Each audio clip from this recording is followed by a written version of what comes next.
l'Ancien affirmait, les troglodytes creusent des cavernes, elles sont leur maison. La chair des serpents leur sert de nourriture. Ils ont un grincement, point de voix, et ils sont privés du commerce de la parole. Ils ne se marient pas, et leurs femmes sont communes. Ils n'honorent que les dieux infernaux, nus, ignorants des combats. Ils ne se mêlent jamais aux étrangers. On raconte que certains sont sans tête, et qu'ils ont les yeux et la bouche fixés à la poitrine. 2000 ans plus tard, le Petit Larousse de 1920 publie une photo assortie d'une note qui décrit les troglodytes comme des sortes de sauvages. Il est temps que je détruise ce cliché. Alors on va commencer par arrêter d'insulter les gens, parce que le mode de vie troglodyte est universel. Les troglodytes sont présents sur tous les continents et à toutes les époques, y compris la nôtre. C'est un mode de vie qui fait fantasmer, comme le démontrent les villes souterraines dans l'univers de Jules Verne, ou le Hobbit dans l'univers de Tolkien, pour ne citer que les plus connus. Ici en Turquie, les troglodytes élisent domicile dans des cheminées de fées.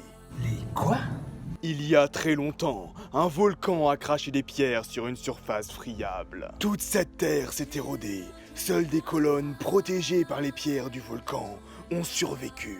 Voilà comment vous vous retrouvez avec un paysage couvert de chibres. Mais les troglodytes ont fait des trucs encore plus impressionnants.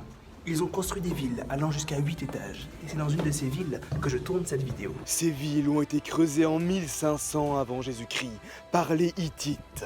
Mais pourquoi se prendre la tête comme ça alors qu'on peut simplement construire une ville à la surface? Eh bien, ce n'est qu'un exemple, mais c'est vachement plus dur d'attaquer des gens qui se trouvent sous la terre.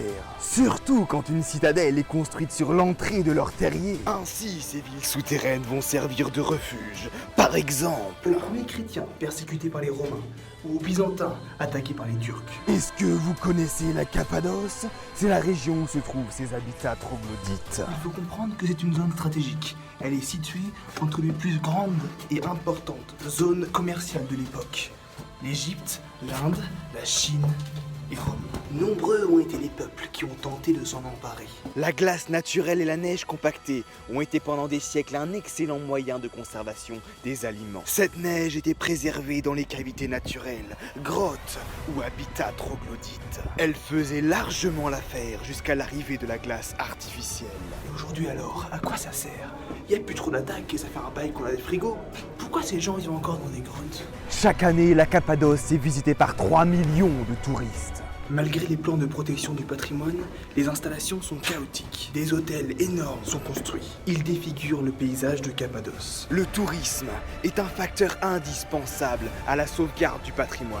Et le patrimoine attire les touristes. Même si le tourisme ne fait pas que du bien à la région. Les agences sélectionnent certains lieux pour leur tour, mais d'autres sont abandonnés et donc moins entretenus. Mais ne vous leurrez pas, aujourd'hui les troglodytes n'existent pas que pour les touristes. En 1961, le gouvernement américain distribue à 5 millions d'exemplaires un fascicule intitulé... Comment déjà? Merde. L'abri anti-atomique familial. Surprise, il impliquait l'utilisation de pelles. D'autres trucs tout cons. Les métros, les égouts, les prisons, les fermes souterraines, certains centres commerciaux. Toute cette partie de nos civilisations se trouve sous la terre. Que nous le voulons ou non, nous sommes troglodytes. L'abri troglodytique séduit les écolos. Il est solide, isolé, étanche, extensible et relativement peu coûteux. Les technologies actuelles permettent d'envisager de nouvelles installations sous terre. Par exemple, la lumière naturelle peut être dirigée vers les espaces de vie par les tubes de lumière. Oui, mais on est en France, nous, pas au fin fond de la Turquie. Il y avait 25 000 troglodytes en France au début du XXe siècle. Alors faites pas les malins.